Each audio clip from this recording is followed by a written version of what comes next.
بسم اللہ الرحمن الرحیم۔ السلام علیکم معزز طلبہ کرام، آپ سب کیسے ہیں؟ آج ہم نور الانوار کے سبق نمبر 82 کو پڑھ رہے ہیں، اور آج کے ہمارے سبق کا عنوان ہے حقوق العباد میں ادائے قاصر کی مثال۔ آج کے ہمارے سبق کی عبارت وردہ مشغولا بالجنایت سے شروع ہوتی ہے۔ آئیے سب سے پہلے عبارت پڑھتے ہیں، اس کے بعد اس کا ترجمہ کرتے ہیں، اور پھر اس کے بعد اس کی وضاحت کی طرف چلتے ہیں۔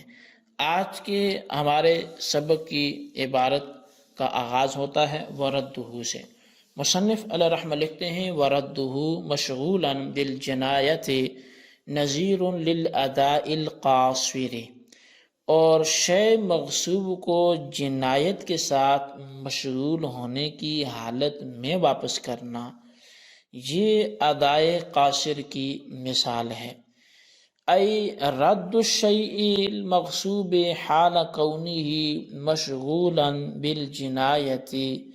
او بالدین، یعنی کہ مغصوبہ چیز کو لوٹانا اس کے مشغول بالجنایت ہونے کے ساتھ یا مشغول بالدین ہونے کے ساتھ، بائیں طور پر کہ بأن غاصب عبدا، کہ کسی شخص نے غلام کو غصب کیا، فارغا، جو کہ بالکل فارغ تھا۔ فارغ سے مراد یہاں پہ کہ وہ کوئی چیز اس پر لازم نہیں تھی، نہ مشغول بالجنایت تھا نہ مشغول بالدین تھا۔ ثم لاحقہ الدین، غصب کرنے کے بعد اس غلام کو دین لاحق ہوا۔ اول جنایت فی ید الغاصب، یا پھر غاصب کے قبضے میں ہی اس پر جنایت آ پڑی، جنایت کر لی اس نے کوئی۔ وَمِثْلُهُ، اور اس کی جو مثال ہے تسلیم المبیع حال کونہ مشغولا بالجنایت او بالدین او بالمرض، اس کی جو مثال ہے وہ مبیع کو سپرد کرنا اس کے مشغول بالجنایت ہونے کی حالت میں، یا مشغول بالدین ہونے کی حالت میں، یا مشغول بالمرض ہونے کی حالت میں، یعنی مشغول بالجنایت کسی جرم میں ملوث ہونے کی حالت میں، مشغول بالدین کسی قرض میں دبے ہونے کی حالت میں، اور مشغول بالمرض اس کے مریض ہونے کی حالت میں غاصب کے پاس آنے کے بعد۔ اور ففی ھذا کلہ ان ہلک المغصوب والمبیع فی ید المالک والمشتری بآفۃ سماویۃ برئت ذمۃ الغاصب والبائع لکونہ اداء، اور ان تمام صورتوں میں، فی ھذا کلہ، ان تمام صورتوں میں اگر مغصوبہ چیز اور مبیع وہ مالک اور مشتری کے پاس ہلاک ہو جائے، مبیع مشتری اور مالک کے پاس ہلاک ہو جائے کسی آسمانی آفت کے ذریعے، تو غاصب کا جو ذمہ ہے وہ بری ہو جائے گا، اور بائع کا ذمہ بھی، غاصب اور بائع کا ذمہ، یہ وہ اپنے ذمہ سے بری ہو جائیں گے، لکونہ اداء، ان کے ادا کر دیے جانے کی وجہ سے۔ ولو دفعہ المالک الی ولی الجنایت او بیع فی الدین رجع المالک علی الغاصب بالقیمت والمشتری علی البائع بالثمن، اور اگر مالک نے اس مبیع یا شے مغصوب کو جنایت کے ولی کو دے دیا یا دین میں فروخت کر دیا، تو مالک غاصب سے قیمت واپس لے گا، اور مشتری جو ہے وہ بائع سے ثمن واپس لے گا۔ جی طلبہ کرام، یہ ہمارے آج کے سبق کی عبارت اور اس کا ترجمہ تھا۔ اب آئیے اس کی وضاحت کی طرف بڑھتے ہیں۔ مصنف علیہ رحمہ در حقیقت حقوق العباد میں جاری ہونے والی وہ تینوں اقسام ادائے کامل اور ادائے قاصر، جس میں ادائے کامل کے حوالے سے ہم نے گزشتہ سبق میں بات پڑھی، اس کی گفتگو ہم نے سنی، اور آج چونکہ حقوق العباد میں ادائے قاصر کے حوالے سے ہم مثال پڑھیں گے تو اس حوالے سے ذکر کرتے ہیں۔ مصنف علیہ رحمہ فرماتے ہیں جی کہ ادائے قاصر کی مثال حقوق العباد میں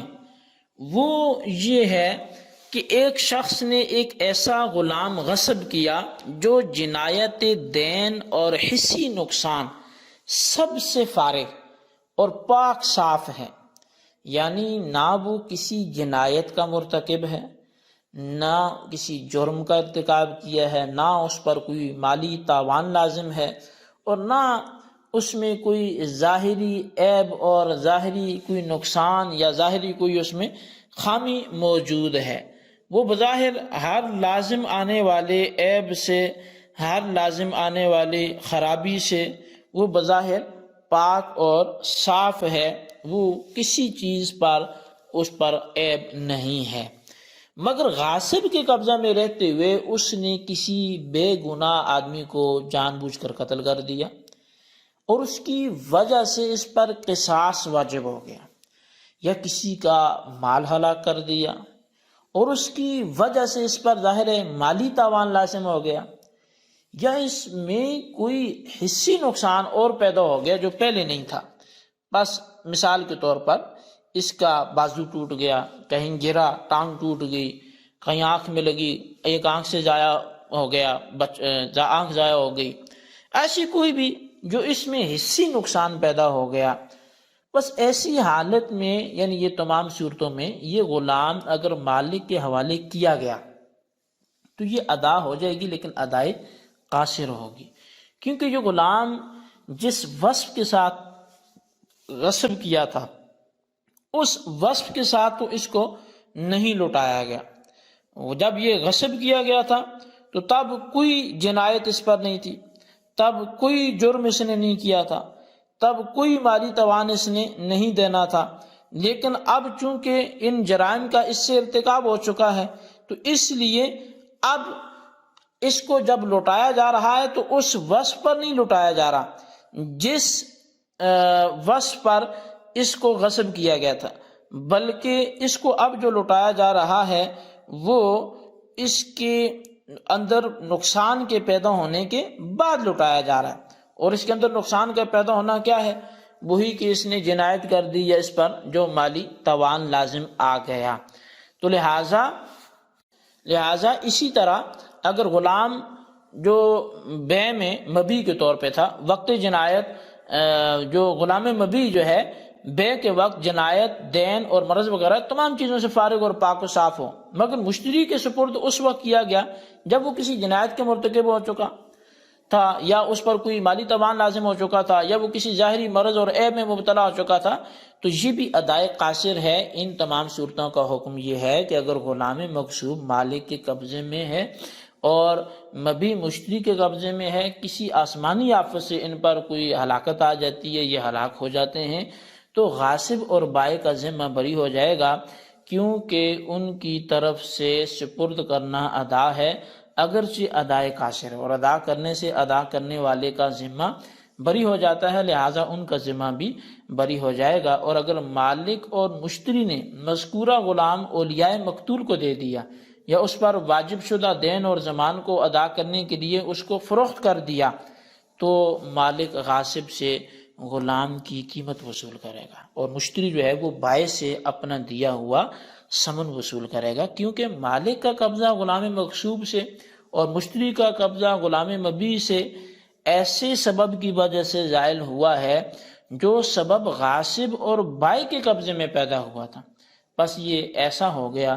گویا مالک اور مشتری نے قبضہ نہیں کیا ہے، اور قبضہ نہ کرنے کی صورت میں مالک کو غاصب سے قیمت واپس لینے اور مشتری کو بائع سے ثمن واپس لینے کا حق ہوتا ہے، لہٰذا اس صورت میں بھی مالک کو غاصب سے قیمت واپس لینے کا حق ہوگا اور مشتری کو بائع سے ثمن واپس لینے کا حق ہوگا۔ اب یہاں پر ایک چیز جو ہے وہ ذہن میں رکھیں کہ یہ ثمن کا لفظ بھی چونکہ بار بار آتا ہے تو ثمن بازار کے ریٹ اور عوض کو جو ہے وہ قیمت بولا جاتا ہے، اور عاقدین کے درمیان مقرر شدہ